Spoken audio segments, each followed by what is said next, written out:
திமுகவும் பாரதிய ஜனதாவும் ரகசிய உறவு இருப்பதாக சொல்லி கொண்டிருந்தாங்க. எங்களுடைய நிர்வாகிகளும் சொல்லிட்டு தான் இருந்தாங்க.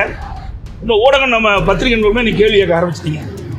ஏதோ பாஜகவோட நம்ம உறவு வச்சுக்கிட்டோம், உறவு வச்சுக்க போகிறோம் அப்படின்னு ஒரு செய்தியை கிளப்பி விட்டுருக்காங்க. நாங்கள்லாம் ரகசிய உறவெல்லாம் வச்சுக்க வேண்டிய அவசியமே இல்லை. ஆனால் பாரதிய ஜனதா கட்சிக்கும் திமுகவும் ரகசிய உறவு இருப்பது என்பது வெட்ட வெளிச்சமாகிவிட்டது. பழனிசாமி மாதிரி ஊர்ந்து போய் பதுங்கி போய் பதவி வாங்குற புத்தி திமுகவுக்கு கிடையாது.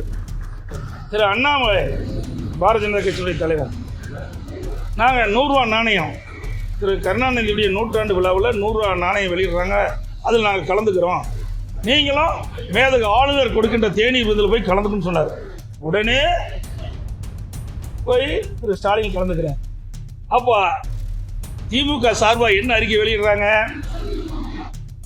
அரசாங்கம் கலந்துக்கும், திமுக கலந்துக்காதுங்கிறாங்க.